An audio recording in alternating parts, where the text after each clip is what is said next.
ஒரு 40 வருடங்களுக்கு முன்னாடி பார்த்தோம்னா டிவியில விடாத கருப்பு அப்படின்னு ஒரு சீரியல் வரும். அவன் தெரிச்சு ஓடுறாங்க பார்க்கறதுக்கு. அதை தொடர்ந்து கிட்டத்தட்ட ஒரு 14 சீரியல்ல அவர் எழுதி இருக்கின்றார். என் பேர் ரங்கநாயகி, சிவமயம், ருத்ரவீணை, விடாத கருப்பு, மர்மதேசம், மாயவேட்டை, சொன்னதே இப்படி சொல்லிக்கிட்டே போகலாம்.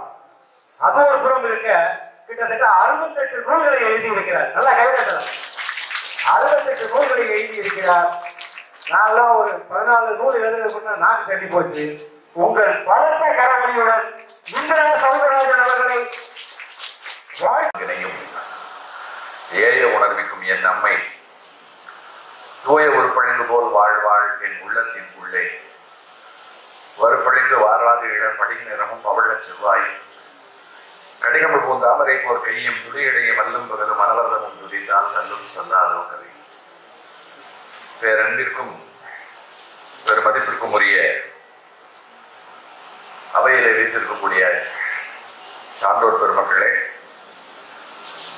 குறிப்பாக நல்லதொரு இந்த நிகழ்ச்சியிலே முன்னிலை வகித்து சிறப்பித்துக் கொண்டிருக்கின்ற தமிழ் திரு துணை மேயர் திரு நாகராஜன் அவர்களே,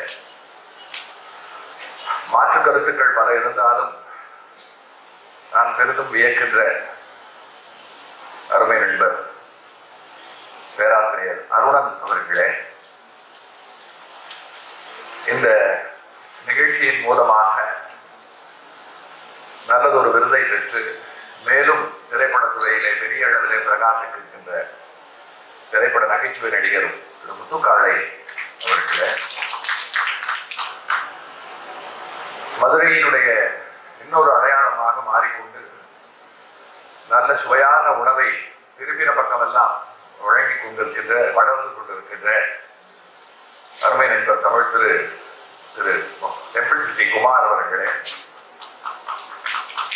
மூச்சு விடாமல் தமிழில் இருக்கக்கூடிய அத்தனை மலர்களுடைய பெயர்களை சொன்னதோடு மட்டுமல்ல, எப்பொழுதும் ஆழ்வார் சம்பந்தம், அதே போல நாயன்மார் சம்பந்தம் என்று தமிழ் சம்பந்தமுடைய ஆன்மீக சான்றோர்கள் சம்பந்தத்தோடு சகல மேலைகளிலேயும் தமிழை ஆளுமை செய்கின்ற மதிப்பிற்குரிய திரு பொற்கை பாண்டியன் அவர்களே, பொதுவாக ஒரு மேடையில் அமர்ந்திருக்கும் பொழுது ஒரு ஆடை இங்க தொடங்கி இப்படித்தான் போகணும் அப்படின்னு சொல்லிட்டு ஒரு முறை இருக்கிறது. நான் கொஞ்சம் வளைஞ்சு நெடுஞ்சு போறேன். இங்கே சிலரை நான் இப்பொழுதுதான் இந்த மேடையிலே பார்க்கிறேன். பலர் எனக்கு முன்பே அறிமுகமானவர்கள். நிறைய இந்த மேடையிலே அமர்வதற்கு தகுதி படைத்து இன்னும் பலர் கீழே அமர்ந்திருக்கின்றார்கள். இந்த மொத்தத்தில் இந்த நிகழ்ச்சியே ரொம்ப ஒரு வித்தியாசமான சுவாரஸ்யமான ஒரு நிகழ்வாக நடந்து கொண்டிருக்கின்றது.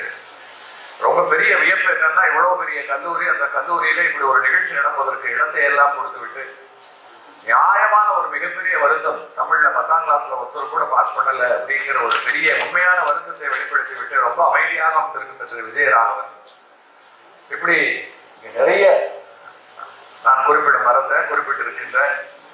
வேண்டிய சான்றோர் பெருமக்கள் சகலருக்கும் அவை நிரம்ப அமர்ந்திருக்கின்ற தமிழ் பெருங்குடி ஆகிய உங்களுக்கும் என்னுடைய மனமார்ந்த வணக்கங்களை முதல்ல நான் தெரியப்படுத்துகிறேன். எல்லோருக்கும் வணக்கம்னு ஒரு வார்த்தையில சொல்லிட்டு நான் இந்த நிகழ்ச்சிக்குள்ள நுழைந்திருக்கலாம். இருந்தாலும் மரபு தங்கப்பலகை சாதாரணமான ஒரு விஷயம் அல்ல.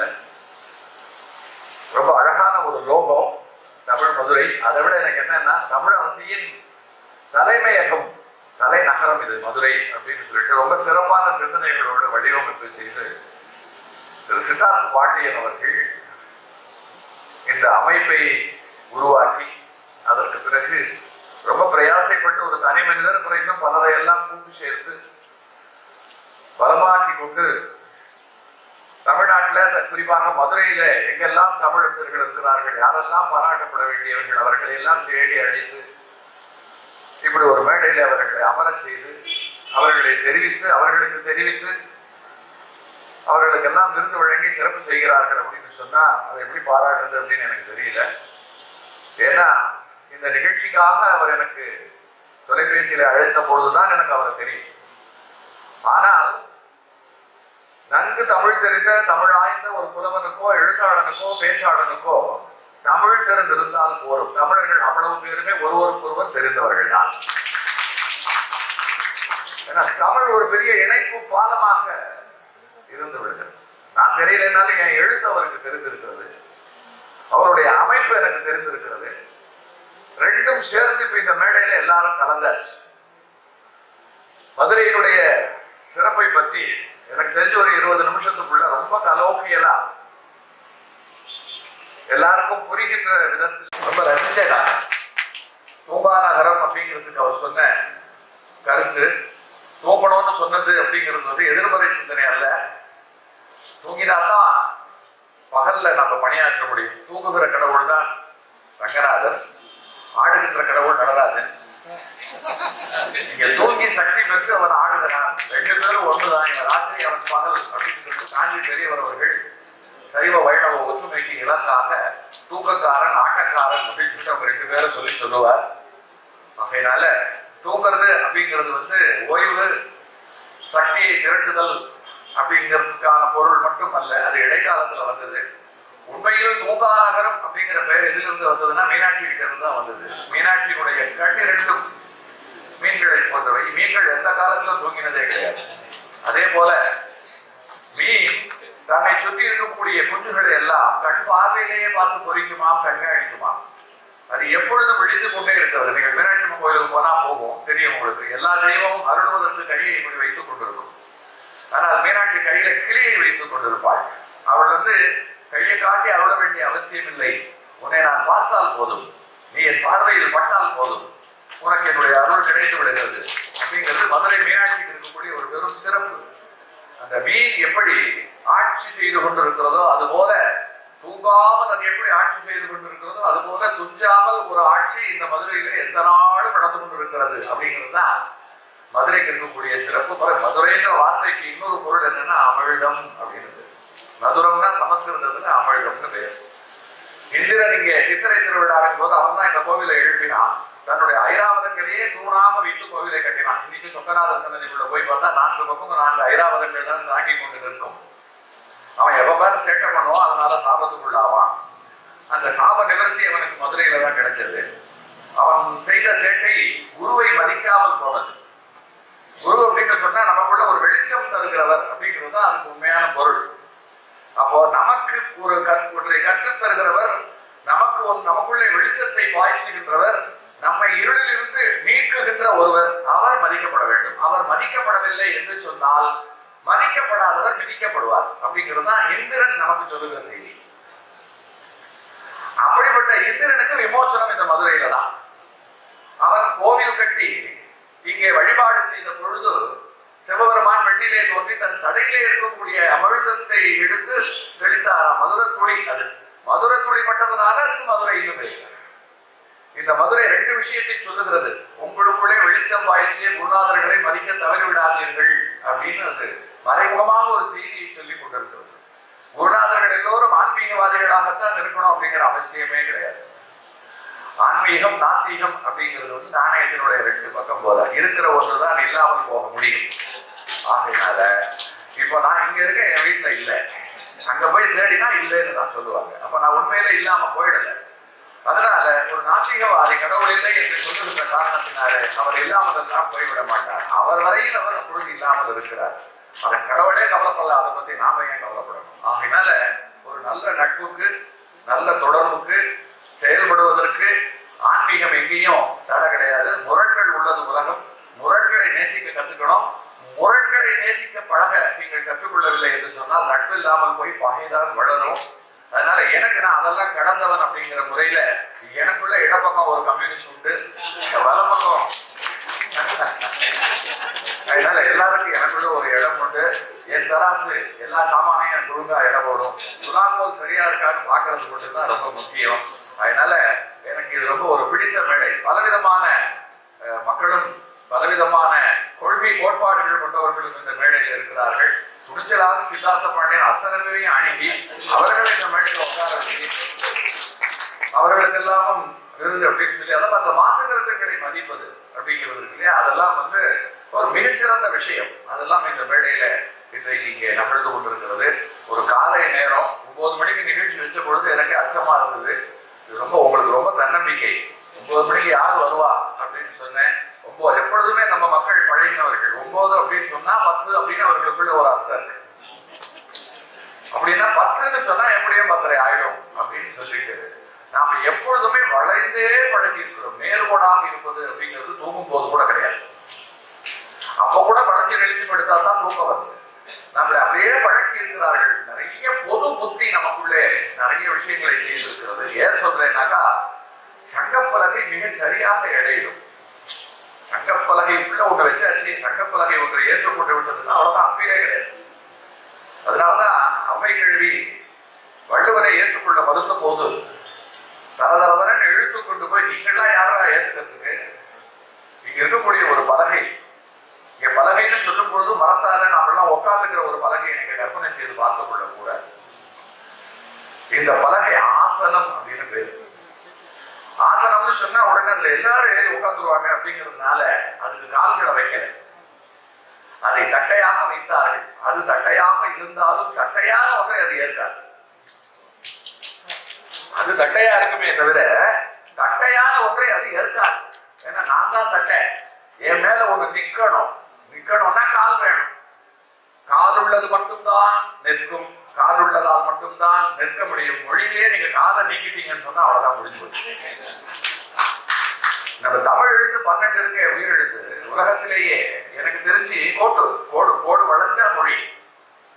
சத்தத்தோட சிறை தானே எழுத்து. எழுத்த பார்க்கும்போது மனசுக்குள்ள சத்தம் போடும் இல்லையா? சத்தத்தை சிறை பிடித்தால் எழுத்து. 6500 மொழி கிட்டத்தட்ட முன்ன பின்ன இருக்கலாம் கணக்கு. சில மொழிகளுக்கு தான் எழுத்து. அந்த சில மொழிகள்ல முதல் மொழி நம்ம மொழி. சும்மா பொறுமைக்கெல்லாம் சொல்லல, இதுதான் நிஜம். ஏன்னா இன்னைக்கு 750 கோடி பேர் உலக மக்கள் தொகை. தமிழனுடைய எண்ணிக்கை இதுல 12 கோடி. பர்சன்டேஜ் கணக்கு போட்டா 1.25%. இந்த 1.25%ல எழுத படிக்க தெரிந்தவர்கள், குறிப்பாக தமிழ் எழுத படிக்க தெரிந்தவர்கள் அப்படின்னு நீங்கள் எடுத்துக்கொண்டால் இதுல பாதிதான். இன்னைக்கு இருக்கக்கூடிய எனக்கு தெரிஞ்சு 30-35 வயதுக்கு கீழே இருக்கக்கூடிய இளைஞர்கள் படிப்பதில்லை, தமிழ் எழுதுவதில்லை. அவர்கள் நான் எதுக்கு எழுதணும் அப்படிங்கிற ஒரு நிலையில இருக்கிறார்கள். என் வீட்டில் இருக்கக்கூடிய என் பிள்ளைகளையும் சேர்த்துக் கொள்ளும். என் மகள்கிட்ட எல்லாம் வந்து நின்று என்னுடைய புத்தகத்தின் பெயரை சொன்னால் அப்பா என்ன எழுதியிருக்கேன்னு திருப்பி கேட்பா. இன்றைக்கு அப்படி ஒரு மாற்றம். முன்ன எல்லாம் நான் மதுரையில வசிக்கிறேன்னா மதுரையில தான் வேலை பார்ப்பேன், மதுரையில தான் என் சொந்தங்கள் இருப்பார்கள், மதுரை தான் எனக்கு ஊர். வெளியூர் என்பது மிக பக்கத்துல இருக்கிற திண்டுக்கல் கூட சுற்றுலா போயிட்டு வர்ற மாதிரி வேற ஒரு நகரத்திற்கு போய்விட்டு வருவது போல எனக்கு. இன்னைக்கு அமெரிக்கா எனக்கு திண்டுக்கல் போல ஆகிவிட்டது, ஆப்பிரிக்கா எனக்கு பக்கத்துல இருக்கிற காரியாபட்டி போல ஆகிவிட்டது. உலகம் இன்றைக்கு ஊர்.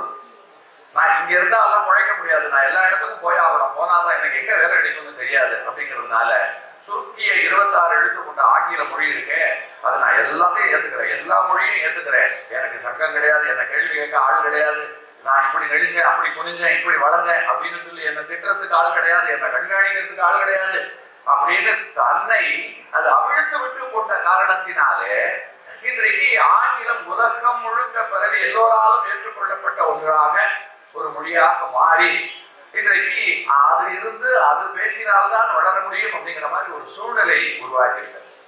இப்படிப்பட்ட ஒரு சூழ்நிலையில நம்ம தமிழ் மொழி, நம்ம மொழி சிறப்பாக வளரணும் அப்படின்னு சொன்னா விசேஷ கவனம். எப்படி வந்து ஐசியூல இருக்கிறவனுக்கு ஆக்சிஜன் ரொம்ப அவசியமோ அது போல ஆட்சியாளர்கள் வந்து தமிழ் விஷயத்துல ரொம்ப விசேஷ கவனம் செலுத்த வேண்டிய ஒரு காலகட்டத்துல நாம் இருக்கோம்.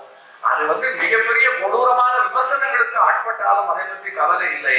தமிழ்ல தான் கையெழுத்து போடணும், தமிழ்ல தான் ஆட்சி மொழி, தமிழ்ல தான் பேசணும், தமிழ்ல மட்டும்தான் சுற்றறிக்கைகள் அனுப்பப்படணும், தமிழ்நாட்டினுடைய அரசு செயலங்கள் மற்ற எந்த இடங்களிலேயும் ஆங்கிலம் உள்ள நுழையவே கூடாது, குறைந்தபட்சம் 5 ஆண்டுக்காவது இதையெல்லாம் பின்பற்றணும் அப்படிங்கிற மாதிரி தீவிரமா பேசி ஒரு சட்ட திருத்தத்தை கொண்டு வந்து செய்து, அது மட்டுமல்ல இன்னைக்கு அரசு பொறுப்புக்கு யார் வந்தாலும் சரி அவர்கள் தமிழ்ல ஒரு கவிதை எழுதணும் இல்ல ஒரு கட்டுரை எழுதணும், அதை வந்து ஒரு தமிழறிஞர் அங்கீகரிக்கணும், அப்பதான் அவருக்கு சீக்கு அப்படிங்கிற மாதிரி நிர்பந்தங்களை எல்லாம் உண்டாக்கினால்தான் எனக்கு தெரிந்து இன்னும் சொற்ப காலத்துக்காவது தமிழை காப்பாற்ற முடியும். அப்படி இல்லைன்னு சொன்னா தங்கிலீஷ் காலமாக வருகின்ற காலம் மாறிவிடும்.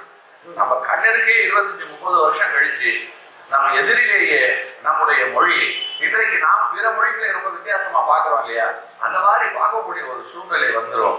இது தவிர்க்க இயலாத பொருளாதாரம் சார்ந்த விமர்சனங்களுக்கு அப்பால் பட்ட நீங்கள் ஏற்றுக்கொண்டே தீர வேண்டிய ஒரு காலமாகும்.